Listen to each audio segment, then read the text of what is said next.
Asalaamullaahi calaykum waraxmatullaahi wabarakaatuh. Kulanti wacan oo wanaagsan daawadayaal, kusoo dhawaada wararka caalamka oo aad kala socotaan Suldaanka Media xaruntiisa dhexe ee magaalada Nairobi. Waxaana warka idiin sheegaya anigoo ah Maslax Abuukar Xaaji.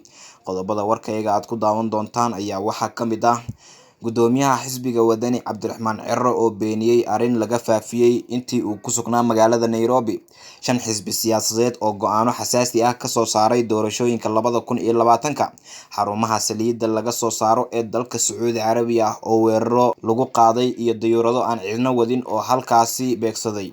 Ciidamo ka tirsan kuwa booliiska Somaliland oo xabsiga dhigay wiil calanka Soomaaliya ku labisnaa. Maamul goboleed ka baxay nidaamka imtixaanaadka ee dowladda federaalka Soomaaliya ee uu fashilka ku yimid. Iyo faahfaahin dheeraad ah oo kasoo baxaysa qarax saakay aroortii ka dhacay magaalada Muqdisho. Warkii oo fidsan. Cabdiraxmaan Ciro ayaa waxa uu beeniyay arrin laga faafiyay intii uu ku sugnaa magaalada Nairobi.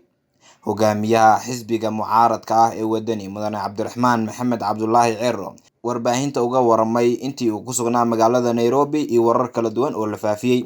Gudoomiye Ciro ayaa warbaahinta la hadlayay waxaana uu beeniyay warar si aad ah loo hadalhayay intii uu ku maqnaa dalka Kenya.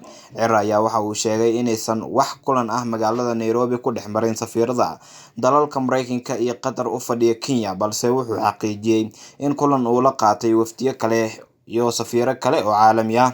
Gudoomiye Cabdiraxmaan Ciro oo arrimahaas ka hadlaya ayaa waxa uu yiri warbaahinta qaarkood waxay qoreen in aan Kenya kula kulmay danjiraha dalalka Mareykanka iyo Qatar oo ku sugan Nairobi. Warkaasi ma jiro, laakiin safiirka Qatar kama duwana kuwii aan la kulmay. Wax noo diidayna inaan la kulanno safiiro gaar ah ma jiro, cidna nooma yeerin karto cidda aan la kulmayno. Wuxuu intaasi ku daray gudoomiyuhu waxaa weli socota ku xadgudubka iyo xadgudubka muwaadiniinta. Waxaa u dambeeyay gudoomiyihii garabka dhalinyarada ee xisbiga wadani oo isna ra'yi lagu xiray. Waxaa la yiri dowladdu waa la caayay, haddii ay cid ay lagu xirayo waxay ahayd in Maxamed Muuse Deeriye la soo xiro. Arrintan ayaa u muuqata inay daba taagan tahay hogaamiyihii garabka dhalinyarada ee xisbiga wadani oo ciidamada ammaanka ay xireen. Hase ahaatee waxaa gudoomiyuhu uu sheegay intaasi ay tahay mid aan marnaba la aqbali karin. Ogeysiis muhiim ah daawadayaasheena sida tooska ah ugu xirnaa Suldaanka TV, waxaan ogeysiinaynaa in wararkii iyo barnaamijyadii halkaasi aad kala socoteen aan usoo wareejinay Suldaanka Media. Fadlan haddii aad nagu cusub tahay, subscribe inoo saar oo asxaabtaada la sii wadaag wararka iyo barnaamijyada kala duwan ee muhiimka ah ee aan sida joogtada ah kuugu soo gudbino. Suldaanka Media waxa uu ku tiirsan yahay waa taageeradaada. Shan xisbi siyaasadeed ayaa waxa ay go'aano xasaasi ah ka soo saareen sida laga yeelayo doorashooyinka la filayo in Soomaaliya ay ka dhacaan sanadka 2020.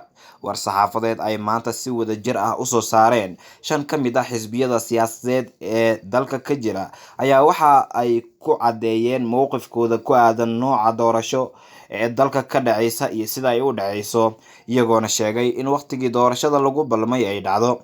Xisbiyada UPD, Ilays, NPP, Wadajir iyo MPD ayaa waxa ay soo jeediyeen in nooca doorasho ee la filayo in dalka ay ka dhacdo ay noqoto hal qof iyo hal cod oo ay ballan qaaday dowladda federaalka Soomaaliya. Sidoo kale waxay sheegeen in baarlamaanka federaalka ee hadda jira uu waqtigiisa ku eg yahay 26 bisha December 2020, isla markaana dowladda laga rabo inay dhameystirto oo la soo doorto xubnaha golaha shacabka iyo wakiilada dowlad goboleedyada ah ee aqalka sare. Waxaana ay sheegeen in marnaba aan doorashada xilligeeda dib loo dhigi karin. Hadalkan ayaa imaanaya iyadoo inta badan xisbiyada mucaaradka ku ah dowladda federaalka Soomaaliya ay walwal aad u xooggan ka muujinayaan in dowladda federaalka Soomaaliya ay muddo kororsi samaysato. Ciidamada ammaanka Somaliland ayaa xabsiga dhigay wiil calanka ah Soomaaliya ku labisnaa oo Hargeysa dhex socday. Ciidamada ayaa bartanka suuqa Hargeysa ka soo xiray wiilkan dhalinyarada ah oo ka dukaamaysanayay goob dhar lagu iibiyo. Deegaanada Somaliland ayaa waxaa looga diyaar garoobayaa xuska 18 May oo Somaliland Somaliland ay u aragto maalin ay gooni uga go'day Soomaaliya inteeda kale, taasi oo loo badinayo in xukuumadda madaxweyne Biixi ay u aragtay wiilkan dhalinyarada ah in uu kasoo horjeedo dowladnimada ay Somaliland isku aqoonsatay. Ilaa iyo haatan ma jirto wax faahfaahin ah oo laamaha ammaanka Somaliland ay ka bixiyeen sida wiilkaasi loo xiray iyo dambiga rasmiga ah ee uu galay. Si kastaba ha ahaatee, maahan markii ugu horeysay oo Somaliland xabsiga ay dhigto qof kusoo labistay dharka u eg calanka Jamhuuriyadda Federaalka ah ee Soomaaliya. Qarax culus ayaa waxa uu ka dhacay duleedka magaalada Muqdisho, iyadoona faahfaahin dheeraad ah ay kasoo baxayaan qaraxaasi iyo sida uu dhacay. Wararka naga soo gaaraya siinka dheer ee duleedka Muqdisho ayaa sheegaya in halkaas uu ka dhacay qarax culus oo lala eegtay ciidamada dowladda. Qaraxyada ayaa waxaa lala eegtay gaari nuuca cabdibilaha ah, waxaana ay watay ciidamo ka tirsan dowladda federaalka Soomaaliya. Qaraxa waxa uu si gaar ah uga dhacay halka loo yaqaan Isbaarada Shabeelle, xilli askartan ay kasoo laabteen aaska askari kale oo ka tirsan ciidamada dowladda oo xalay lagu dilay Muqdisho. Sida wararku ay sheegayaan, qaraxa ayaa waxaa ku dhintay 2 askari oo saarnaa gaariga cabdibilaha ah. Sidoo kale waxaa qaraxa ku dhaawacmay askar kale oo saarnaa gaariga, inkastoo aan si rasmi ah loo ogeyn tiradooda. Gaariga cabdibilaha ah ayaa waxaa soo gaaray burbur xoog leh oo ka dhashay qaraxa miinada ee wadada dhinaceeda loo badinayo in lagu aasay. Qaraxa ka dhacay siinka dheer ayaa imaanaya saacado kadib markii gaari walxaha qarxa laga soo buuxiyey lala galay xarunta degmada Warta Nabadda, kaasoo dhimasho iyo dhaawac ay kasoo gaareen dad shacab u badan. Ugu dambeyntiina, xarumaha saliidda laga soo saaro ee dowladda Sacuudi Carabiya ayaa lagu weeraray diyaarado drone ah oo aan cidna wadin. Dowladda Sacuudi Carabiya ayaa sheegtay in diyaarado drones ah oo aan cidna wadin isla markaana sida walxaha qarxa ay maanta weerar ku qaadeen goobo saliidda laga soo saaro oo ku yaala magaalada Riyadh. Wasiirka tamarta Sacuudiga ayaa sheegay in weerarkan oo lagu qaaday 2 goobood oo saliidda laga soo saaro aysan geysan wax dhibaato ah, sida uu hadalka u dhigay.